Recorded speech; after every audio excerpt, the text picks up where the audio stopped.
Okay, we're going to remove maybe the lead screw, maybe not. We have to get at these bolts. We have to remove this head, and we have to remove that. So we're going to take chuck off, the gears off, the cover off, the belt drive off, and the motor out. When you get everything stripped off of the spindle head, get a 6mm Allen. Use a grinder cut-off tool to cut it off. You can't cut it with a hacksaw. And then you can get in underneath here without removing the lead screw and all the work that takes. They're tight. So you're going to need an extension on your Allen piece of pipe or a wrench or whatever. Okay, so we'll go ahead and pull this head off and look underneath it and see if we can see if the gears are broken.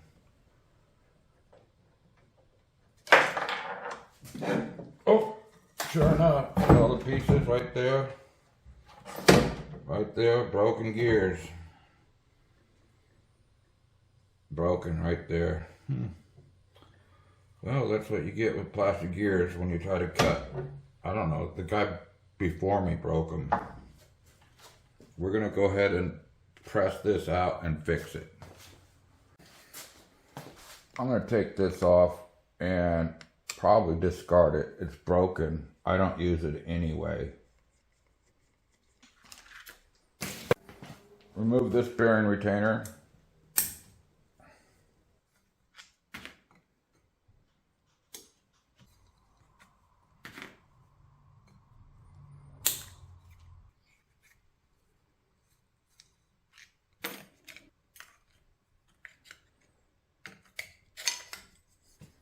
It's plastic, we won't be putting it back in. Remove the screws for this bearing retainer through the holes in the spindle.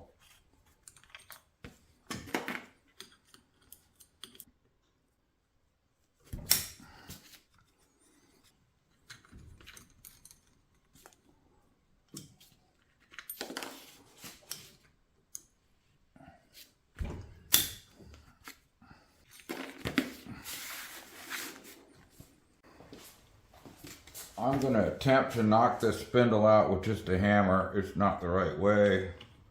It's faster if it works. The press is over there. That's the way it's supposed to be done. This nut is used to protect the threads from the hammer. Yeah, I think it's going to come out pretty easy.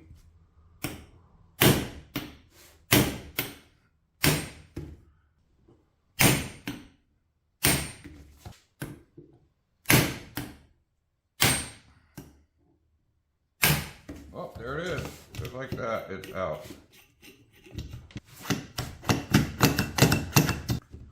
I'm going to go ahead and knock this shaft out too.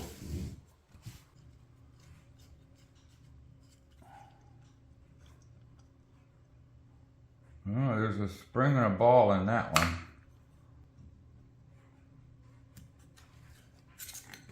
There's the shift fork.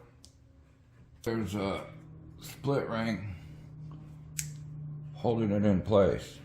So we'll take that out like that. Boy, what a mess. I had to pry it out of there. Now we'll knock it back. We'll try this, rest it on the vise space, different punch, different weight hammer, different type of hammer.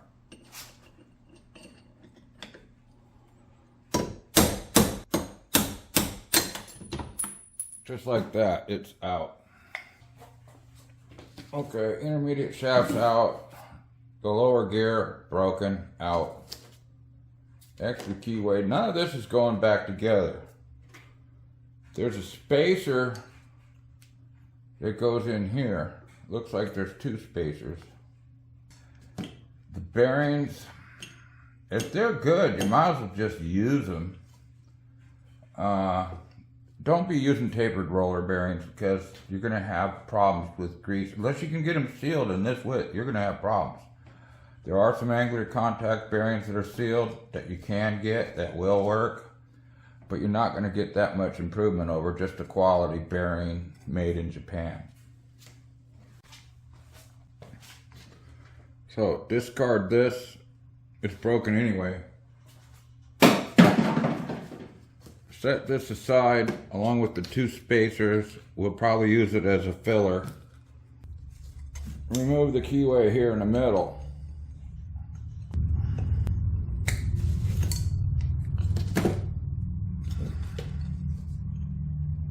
It's a 5, so I don't know, save it in your keyway set. We're going to press this bearing off here, like this.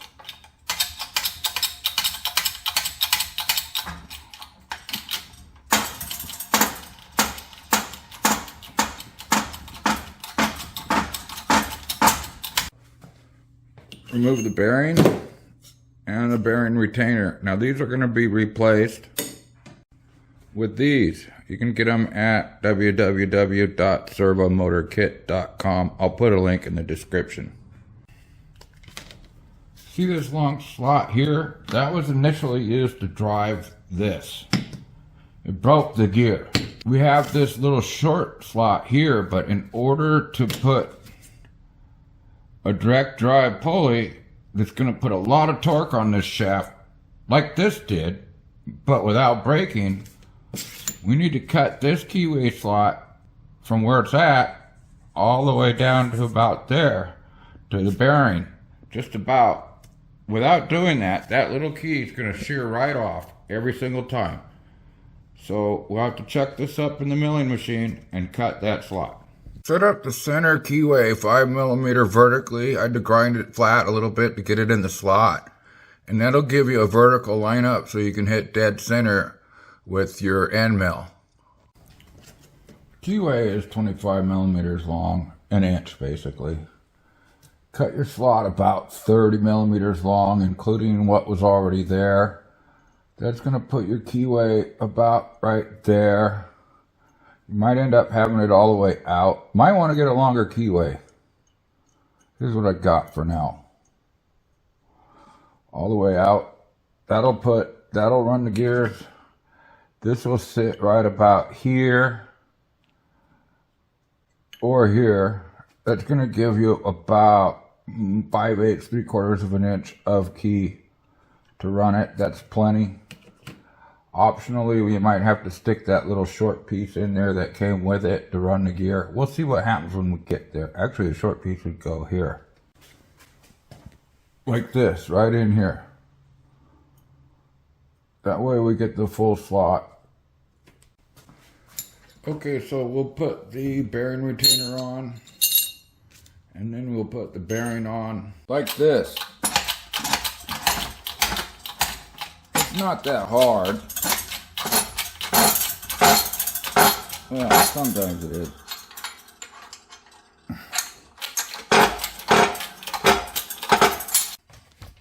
This bearing's still in there.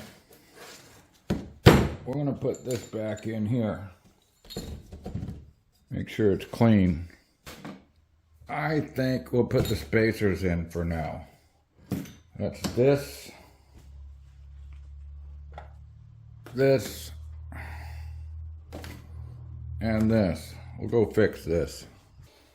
So we're going to cut off these extra teeth.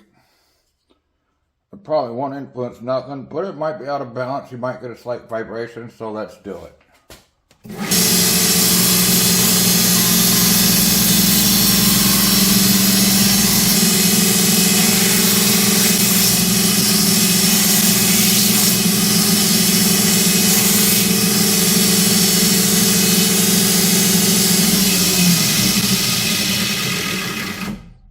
There. Just wipe that down and use it as a spacer. So we'll put the spacer on one of them. Then we'll put the key on. I don't think it needs to be there, but it will stop things from spinning, which might stop them from chattering.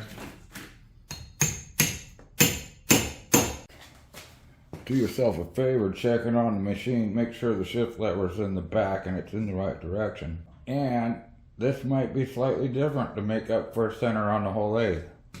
Okay, this has to be slid in. One spacer on it, this in the middle, and then the other spacer.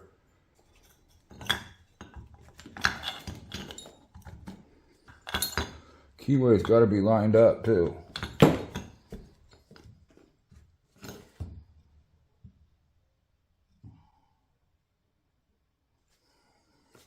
Put this one on.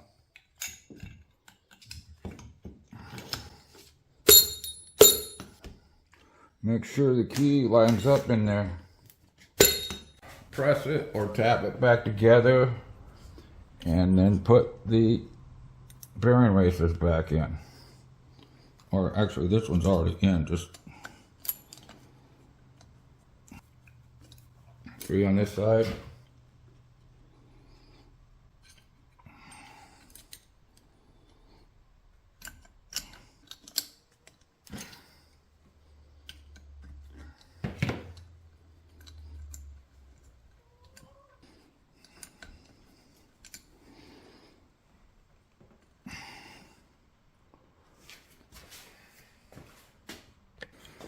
Before you assemble it, check the plug.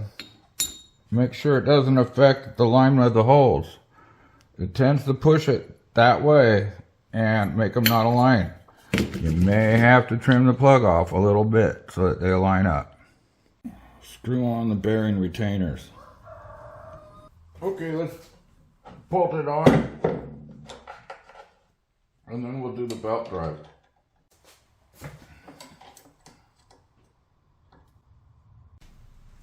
So we had to file the little bumps and stuff on here so that the pulley will fit on smoothly, but we put it on, and lo and behold, it's just in the right spot. The spacer is a little bit inside the belt guide. The belt's going to ride right where we want it, almost up against this, almost rubbing this, but not quite. It's okay if it rubs it just a hair because it'll break in. Now it's going to just drop right in. Like that. Now, something to think about. When you cut this slot, if that keyway's loose, you might get a chatter. And this one's slightly loose. Next, we're going to slide on the pulley for the top. And it's a little loose. So I'm going to see if I can tighten that up somehow. Believe it or not, that keyway is not a full 4 millimeters. Because ours fits perfectly. It's just not long enough for this job.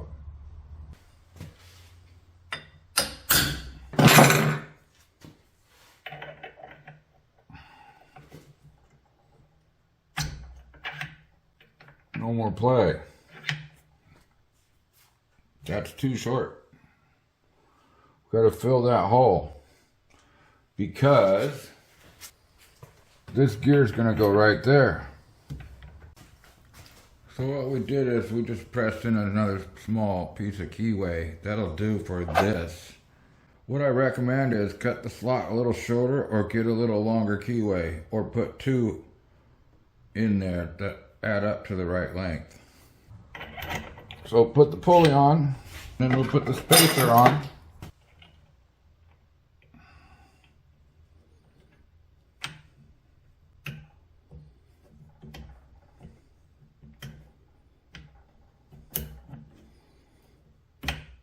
And then put the gear on. Then put the first nut on.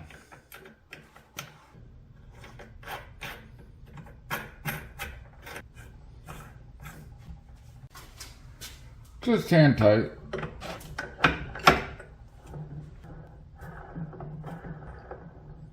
One of those bearings doesn't sound that great. We'll find out. Next up, we install the motor. We have to use the 173L belt instead of the one it had, because it's now a direct drive.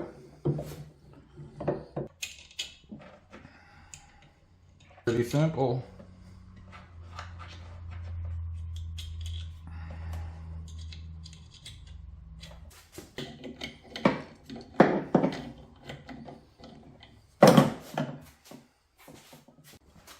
Remember the flat bar in the back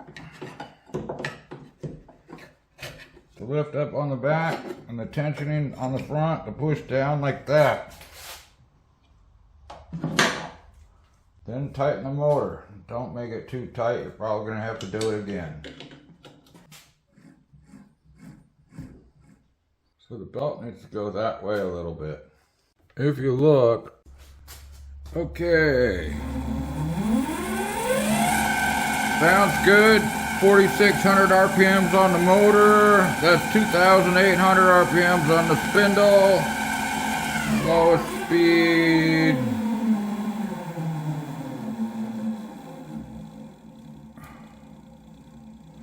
Figure 210, 200. So 200 on the motor, 125 on the spindle. Forward. Full speed. Reverse. Put a load on it. Let's try. Pretty slow. That's solid. Now that's what we want to have.